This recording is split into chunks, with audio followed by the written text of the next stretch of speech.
Today in this lecture, we are going to talk about the chemical composition of bitumen. So, what do we understand by this term chemical composition? This is a very commonly used term, right? So, we go into the characterization of any material, we try to understand its chemical composition. So, what does this term chemical composition mean?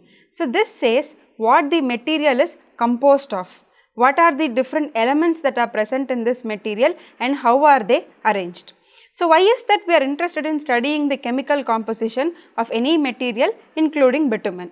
So, ultimately we know that how a material behaves in a certain manner is because of what the material is composed of. So, we need to understand the chemical composition of bitumen to relate it to how its performance is there in the field. This is very simple to say, but very difficult to perform as far as bitumen is concerned. This is because of the highly complex chemical composition of bitumen. So, I will tell you why it is highly complicated. Bitumen is not a designed material. If we want a material for a specific purpose, we design it for that particular purpose.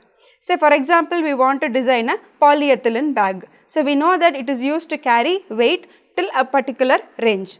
So, we say this is the property that I want. So, I decide how many links should be there in that particular polyethylene chain so that I will get a material of this particular property.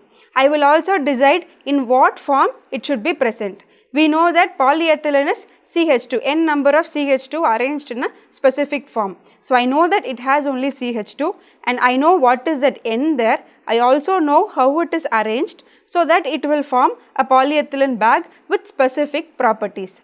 So, this is possible for many designed materials, but bitumen is not a designed material. So, in previous lectures you know that how bitumen is produced. So, it is a residue which we get from the refinery processing. So, we do not have any control over the properties of this residue. So, this is the factor which makes the chemical characterization of bitumen very complicated and very interesting. So, I will tell you what we are going to focus in this lecture. First, I will introduce you to the chemical composition, some basics related to chemistry which we will be using frequently in this particular lecture.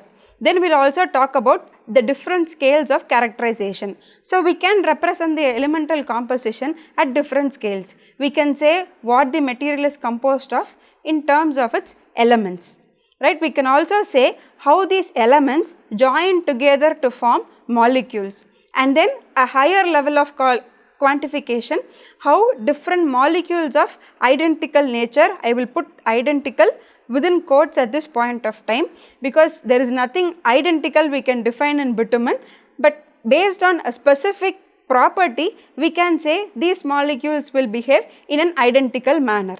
So, that is the third technique we are using here. And we also have other characterization techniques which focus on specific aspects of bitumen. If we want to extract a specific information, then we have separate techniques for that. And then we will see some microstructural models. The information we are discussing in section 2 and section 3 are mostly experimental based, whereas what we are going to discuss in section 4 are hypothetical models and some studies which are trying to verify those models. Finally, we will relate chemical composition to physical properties, because ultimately that is what we are interested in as pavement engineers. We want to see how the pavement behaves in a certain manner and how the chemical composition of bitumen is going to influence it. And finally, we will summarize. So, in this lecture, we are going to divide this topic into 3 lectures. In the first lecture, we will discuss about the introduction, and in the scales of characterization, I am going to focus on the elemental analysis and the molecular structure. In the second lecture, I will focus on fractionation techniques and other characterization aspects for bitumen. And in the third lecture, we will discuss about the microstructure models, chemical composition and its relation to physical properties, and then finally we will summarize. So, to begin with, in the introduction, so this figure you know, right, this is the refinery processing of bitumen. So, you should have discussed about this in detail in the lecture related to the refinery processing. So, we know how bitumen is produced from crude oil. I will just do a small recap here to touch upon some important aspects which we will be using in this particular lecture. So, we know that bitumen is produced from the fractional distillation of crude oil. So, we have crude oil, we take this crude oil, put it in a distillation column. So, we start getting lighter fractions. Again we know that we have two types of distillation. Initially we start with an atmospheric distillation, then we do a vacuum distillation, and finally the residue what we get is bitumen. So, if you do a distillation, there are different fractions coming up at different times. So, first what we get is the lighter fractions with a carbon number from C1 to C4. So, what is this carbon number here? When I say C1, it is a molecule containing one carbon atom. When I say C4, it is a molecule containing 4 carbon atoms. So, in the first phase, which is mostly liquefied petroleum gas, we have molecules whose carbon number is from C1 to C4. So, very small molecules, only maximum of 4 carbon atoms attached together in a row. The next fraction is naphtha. So, here the carbon number is from C5 to C9.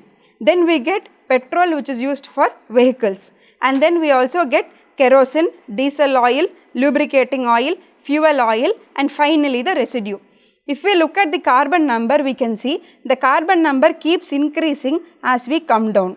So, initially it starts from C1 to C4, and finally when we come to bitumen, we have something which is C70. So, what do we mean by C70 here? And they also mention it is greater than C70. What do we mean by C70 here? Which means that we have more than 70 carbon atoms attached in a single molecule. So, you can imagine how big the molecule will be, right. So, we will focus more about this and how they influence the number of isomers in bitumen in the subsequent lectures. So, this is one factor related to the complexity of molecules which is present in the residue. There are two variables which will highly influence the chemical composition of bitumen from the refinery perspective. The first one is the crude source. So, we process crudes from different origin, right. Depending upon the origin, the properties of crude is going to vary. If we take a highly mature crude, its chemical composition will be something different compared to a crude of low maturity. So, depending upon the crude, the properties are going to vary, but we do not have any control over the properties of crude, because the refinery processing, the lighter fractions are of predominant importance and crudes are selected to give maximum profit by extracting more amount of lighter fractions. So, we do not have any control over the crude source that we get here. So, that is the first factor which is contributing to the variability in chemical composition. The second factor is processing methodology.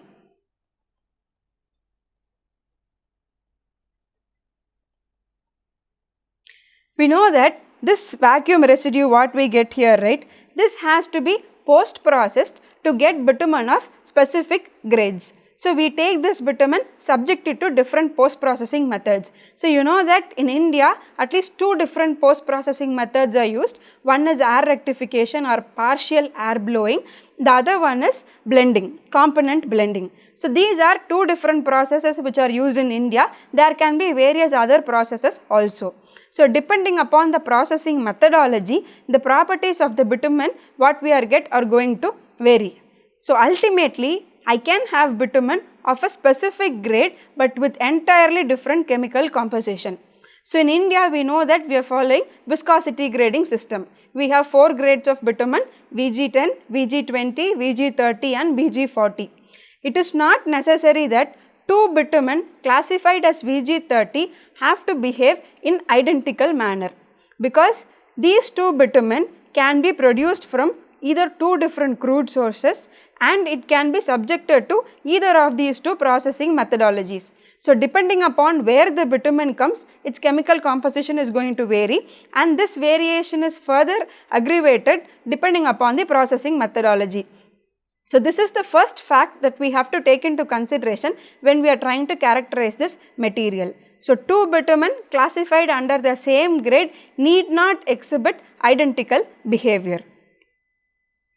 So, when we want to characterize this material, we need to see what we want to characterize, right. There are different perspectives for which we need to characterize this material. There are different applications related to the characterization of bitumen.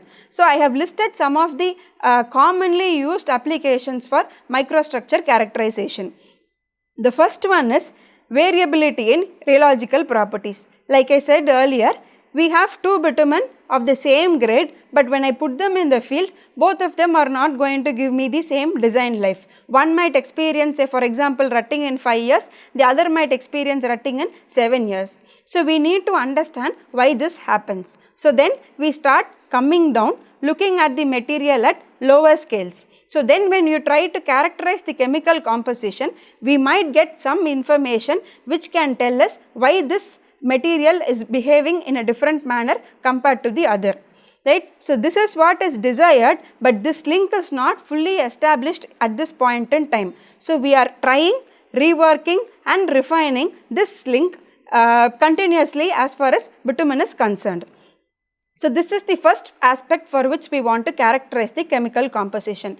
Try to say why two bitumen behave in different manner. The second one is temperature dependent behavior. Let us take two bitumen again classified under the same grade, or if I measure some physical properties, they are going to show identical values. But when I look at the temperature dependent behavior, the stiffness of one material can drop drastically compared to another material. So, this is called as temperature susceptibility, the manner in which the stiffness of the bitumen varies with temperature. So, we want to see how this temperature susceptibility varies for different bitumen, and you know that we do not want this temperature susceptibility to drop as drastically as we see in some cases. We want that to be a gradual change. If it drops drastically, we know that we are going to experience rutting at high temperatures and also fatigue cracking at low temperatures. So, we want to see why temperature susceptibility is high for some binders whereas it is poor for some binders. So, there are some studies which are available in this regard. People have measured the wax content in bitumen and they have said that bitumen with higher wax content tend to have poor temperature susceptible properties. So, that is another aspect where this microstructure characterization and understanding its chemical composition is important. Third one is models for microstructure. So, if you want to model the microstructure of bitumen and try to predict its rheological response using this model, we want to say what this material is composed of, how it is present at the molecular level and higher up the ladder. So, for this purpose, we need to develop some models for microstructure, and whatever model is hypothesized, we need to verify those models. So, for that purpose, we need to characterize its chemical composition at different scales. And the fourth application is aging related studies. So, in subsequent lectures, we will understand what aging is and how chemical composition is important in aging related studies. There are formation of oxides in bitumen when it is subjected to aging. Aging is nothing but exposure of bitumen to environmental conditions. So, this forms some irreversible compounds in this material which will increase its stiffness. Again, different bitumen can age in different manner and different functionalities present in each of them will influence how each bitumen ages. So, again for those studies we need to quantify the components of aging at the chemical composition level. And finally, we have modification of bitumen. So, for today's traffic levels and increased load repetitions, we need materials with improved properties to withstand the wheel load and to serve for a longer design life. So, for that purpose, we add some materials to bitumen to improve its properties. So, those are called as modifiers. So, when we want to add modifiers to bitumen, we need to say what is the specific improvement in property we are desiring, and for that we need to design these modifiers. So, for that purpose we need to understand what these modifiers are, what is its chemical composition, how it interacts with some functionalities present in bitumen. So, again for that we need to look at this modified bitumen from the microstructure level. So, these are some of the very commonly used applications. There are n number of other applications for which the microstructure characterization is important, but in this lecture I will just limit to these 5 topics. when we want to characterize bitumen, so previously we had said we are seeing some 5 different cases, right. So can I use one particular technique to characterize the microstructure for each of these 5 applications? It does not work that way for bitumen. So depending upon the purpose for which I am trying to characterize, I need to use different techniques. So each technique focuses some aspect of this material. It's like seeing an elephant. If you touch the front trunk, right, we will feel it like a snake. So this is a very commonly used example. So if you touch some other part, we will feel it like something else. So similar is the case for bitumen. Depending upon what technique I am going to use, I am going to see different representations of the microstructure. So if I want to use aging studies, I am going to identify functionalities. If I want to use modifiers for bitumen, the Corbett fraction is most commonly referred. I will tell you what these are in the subsequent slides. So depending upon what we want to see from this material, we have to choose appropriate techniques. So that is the foremost information as far as characterization of chemical composition is concerned. Now we will move on to the scales of characterization. We are characterizing this material at 3 different scales, like I said earlier. First we will start with the elemental analysis. Elemental analysis says what this material is composed of at the elemental level. So we have different elements which are present in bitumen. I have shown you an example here of bitumen from 2 different sources. The first one is ABA and the second one is PC. So these are bitumen from 2 different crude sources. Let us see how the elemental analysis varies for each of these 2 bitumen. Let us start with carbon. So carbon is the primary component which is present in bitumen. So we have carbon content of around 80% which is present in bitumen. We can see that the carbon content is approximately similar for these 2 types of bitumen. The next higher component is hydrogen. So we have hydrogen present about 11 to 12%. Again you can see the hydrogen content of these 2 bitumen is close. So these are the 2 primary elements which are present in bitumen. That is why we call bitumen as a hydrocarbon, hydrogen and carbon. Bitumen is called as a complex hydrocarbon. I will mention it here because if you look at some literature related to bitumen, they will call it as hydrocarbon. The next set of elements are nitrogen, oxygen and sulfur. These are called as heteroatoms, right? Different types of atoms, that is why they are called as heteroatoms. So the more commonly occurring heteroatoms in bitumen are nitrogen, oxygen and sulfur. So we have nitrogen content of about 0.52 to 0.66%, oxygen around 1.5 to 2.808% and sulfur from 1 to 2.5%. These are present in different proportions. Now they are present in very small concentration compared to carbon and hydrogen. We civil engineers have this tendency to ignore materials which are present in very small percentage. We say very small, it can be neglected. But that is not the case as far as these heteroatoms are concerned. This is because these heteroatoms are highly polar in nature. So what do I mean by polar? Polar materials are those which are highly reactive. So these heteroatoms form as points at which strong interactive forces are developed between different molecules. So these heteroatoms, though they are present in very small percentages, they have a higher influence on the properties of bitumen. So these 2 crude sources have different proportions of these heteroatoms and their physical properties are going to be completely different.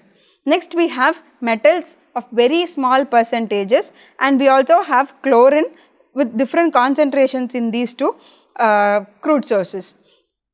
These metals again, they are present in very small concentrations in the order of ppm, few parts per million. But again these metals are even more highly reactive than these heteroatoms. They form metal porphyrins. So what these porphyrins are? They are like big complex molecules formed because of the high reactivity of these metals. So again the concentration of these metals are also very important. And finally, they have quantified something as a hydrocarbon ratio, the ratio of hydrogen to carbon. This hydrocarbon ratio is very important because it says how many large molecules are present in my material. So, I'll give you an example about this hydrocarbon ratio when we discuss the next slide. Next, we will move on to how to measure this elemental analysis. So, this elemental analysis is measured using a CHNS analyzer, carbon, hydrogen, nitrogen, sulfur. These are the 4 elements which are measured using this particular analyzer. So, how this technique works is, we have bitumen which is placed in an oxidation column. So, in this oxidation column, there is continuous supply of oxygen, so that all these 4 elements are completely converted to their oxides. So, if we have carbon, this carbon is completely converted to carbon dioxide. If we have hydrogen, the hydrogen is completely converted to H2O. Similarly, nitrogen and sulfur. Nitrogen is N2 and sulfur is sulfur dioxide. So, all of them are completely converted to their respective oxides. So, these oxides are now passed through a gas chromatographic column. So, what this chromatographic column does is, it separates all of them into different fractions, because at this point all of them are going to be present in a mixture form. So, we need to first separate them. So, this separation is performed using a GC column. So, in the subsequent slides I will tell you what a chromatographic column is and how we can separate different components of a mixture using this GC column. Then there is a thermal conductivity detector. So, based on the conductivity, it measures what is the type of oxide and what is the quantity of oxide that is passing through this TCD. So, using these two, we are able to quantify what is the proportion of each of these elements that are present in bitumen. Again, for metals and oxygen, we have some other technique, but at this point of time I will not get into those details. So, to quantify the major elements which are present in bitumen, the CHNS analysis will be sufficient. So, what is this application of this elemental analysis? This has very limited applications as far as bitumen is concerned. It is very useful when we try to understand the heteroatom content which is present in bitumen and metal content which is present in bitumen, to see whether bitumen with higher metal content is showing higher viscosity or higher reactivity to certain conditions. So, in those applications we will use this information. Again, we need to ensure that this elemental composition is going to depend upon crude source and the processing method like we discussed earlier. And then the application wise, the first one is a hydrocarbon ratio. So, if I take a molecule with a large number of hydrogen atoms, then it means that it is a smaller molecule, because when we draw the structure, we have number of carbon atoms, carbon which is present something like this. Now, if this hydrogen is replaced with another carbon atom, and again this hydrogen is replaced with another carbon atom, and again here we have another carbon atom, the molecule gets bigger. So, the number of hydrogen atoms required to meet the 4 carbon number is very less. So, when we have a higher carbon to hydrogen ratio, which means that the hydrogen atoms are lesser, the carbon number is high, the carbon atoms are higher. So, this is going to tell us some information about the size of the molecule. The next information is heteroatoms. Heteroatoms are used to compare the reactive content. Like I said earlier, we are going to use this information to compare reactivity of different bitumen samples. The third one is, it is used to identify any additive which is present in bitumen. So, we have bitumen of a specific chemical composition, we are adding some other additive. So, we need to quantify what are the elements which are present in that particular additive and how that element is going to interact with bitumen. Is there any new element that is formed, or is there any change in the form of these elements? So, to identify all such information, we will be using the elemental composition information. So, this is the applications as far as elemental analysis is concerned.